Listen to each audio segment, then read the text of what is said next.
Hey everybody, welcome back to the channel. Today we are working on the 72 Dodge Challenger.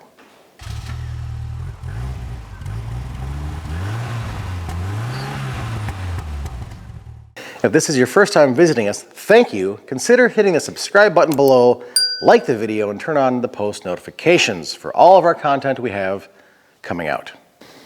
Now, in the last video, we were working on getting ready for the drip rails to go on, and I think we are at that point. We've cut out and replaced the bad metal on this roof frame here, and now pretty much what's left is to start drilling our holes in here for spot welding the rails onto the roof. We've got a pinch weld to go here, and what I'm going to do is take both rails and just tack them on, probably up here, maybe two places here and one in the tail section. Do that on both sides and then set the roof on here once again in hopes that everything lines up. And if it does, then we can go ahead and get the rest of these welds burned in on the drip rails, prep the rest of the areas here for getting welded on to the roof, the new roof skin, and then hopefully have this done. We had planned just to pull off the old rusty rotten roof skin, throw on a new one and call it good. But these old drip rails, well, here's what's left of one of them. So we got a nice set of Mopar certified rails from AMD to complement the roof we've had sitting over in the corner for the last year. And hopefully everything goes back on. We're at the point, short of the inner fender well, everything behind the firewall should be done. No more metal coming off. I mean, I'm sure we could find something else to cut off and replace, but it's like a bad onion. The more you peel off, the worse it gets. So everything externally is going to be done, prettied up. Everything underneath is good and solid. Just time to start reassembling this so we can get it back to Darren so he can drive it and get it out of my shop. So, as I was saying, we've got our drip rails. They will need a little massaging. I've got a reference point up here where the front of this rail goes. You can see there's a little bit of a difference in the contours between the old and the new, or the old and the new. I would expect a little variation, but overall, we'll get everything back on here. A couple of 1, 2, 3, 4 spot welds, like I said, just to make sure everything stays in place. That means I've got, like I said, drill a bunch of holes in here, and then once the roof goes on, all this channel here is going to get sanded down in multiple places. We can take our pinch welder and weld the roof onto the drip rail, which is welded onto the car itself.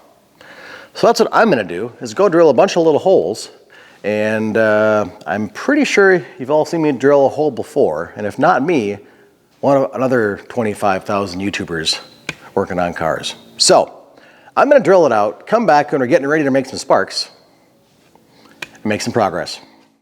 Eventually. Alrighty, so I went ahead and got the passenger side tacked in quick, just to kind of test fit things and see how it would go, and pretty well. Gonna need a little massaging here and there, but I think we'll be able to get our drip rails on here. Thank you, air conditioner. So we're gonna go ahead, put a couple of tacks on the driver's side rail here quick. Actually, I covered up my other hole here. So I'll come back to that one, but I've got one back here. I want to try and grab 1, 2, then a third one, like I was explaining before, just so I can go ahead and get the roof on here and make sure that I'm not cutting my head off on camera. Get the roof on here to make sure that everything is going to fit where it is before I go ahead and weld everything in permanently, because once I get this on, that's a whole bunch of welds I don't want to have to undo. So let's go ahead, put in a couple of welds and see where we're at.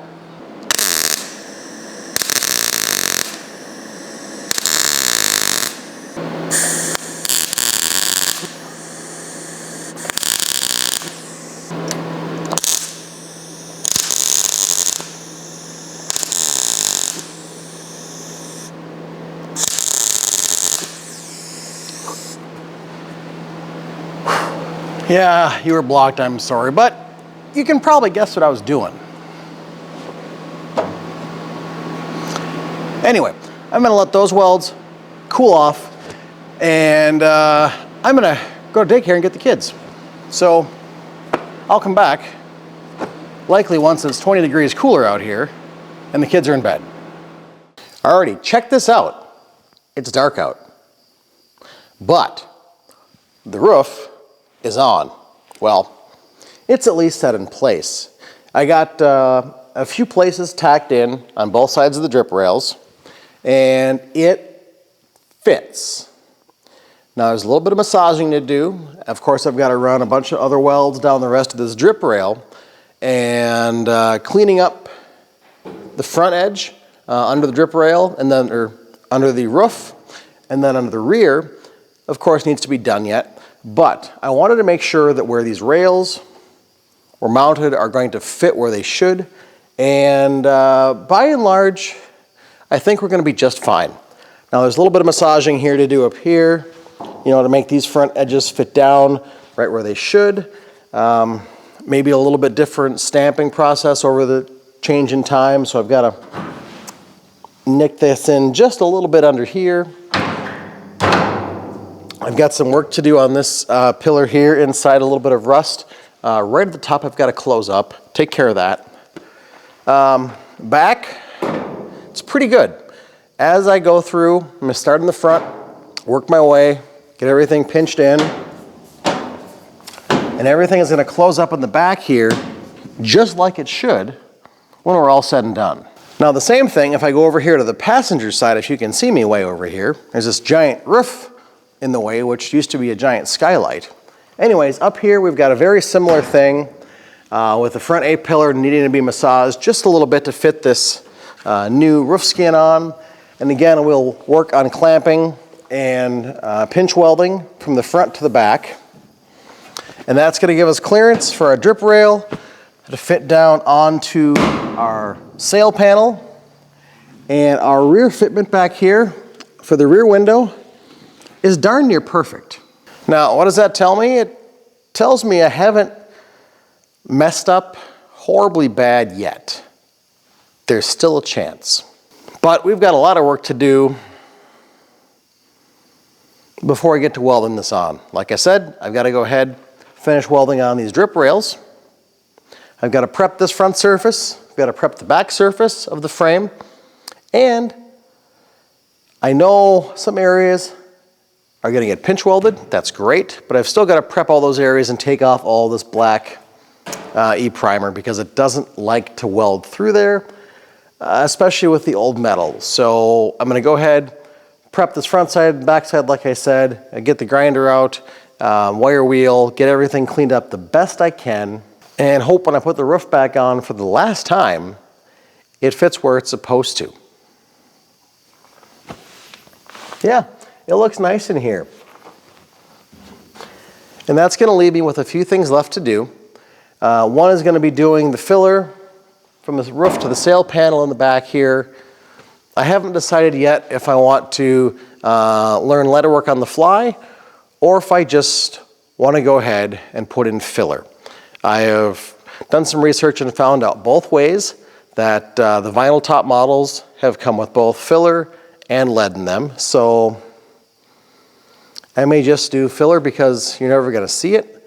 It's going to be a whole lot easier, and it's something I'm already familiar with working on. Now I also have the internal or the inside bracket here, support for the roof. That's where the inside dome light would mount. That is going to actually need to be panel bonded to the roof. So once I get everything else done, I can go ahead, squeeze some panel bond on it, pressed up in place, put, I don't know, the Porta Power with a piece of wood on it just to keep it up there and suck up there and adhere so that I've got our center support. Sorry. And that's going to be it for the roof, and that's going to be it for metalwork from the firewall back. I've said we still have that front inner fender to replace once the engine comes out, but as I've been saying, from here on out, I see a little rust piece to fix. Okay, mostly from the firewall back, metalwork is done, at least the big sections. A few patches here and there, but by and large, all of the big chunks I'm cutting out and taking off are done. So that's pretty exciting for me. So what I'm gonna do now, take the roof off one more time, hope I don't bend it in half, and go through and get all of these welds burned in, and we'll wrap this one up.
Alrighty, I'm going to consider these drip rails welded on.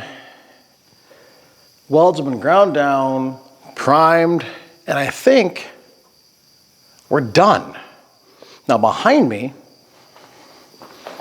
I went and dug out a piece of trim. Just one piece. Well, there's more pieces over there, but I just wanted to see how it fits on. I probably could have done that before I welded everything in. But I wanted to make sure that this fits in where it should, and I got it aligned, some of these holes down here exactly where it needs to be. So when everything goes back together, I'm pretty confident that everything over here is going to fit back where it needs to go.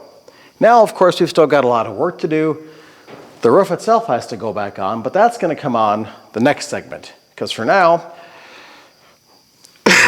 excuse me, for now, we are done with these drip rails.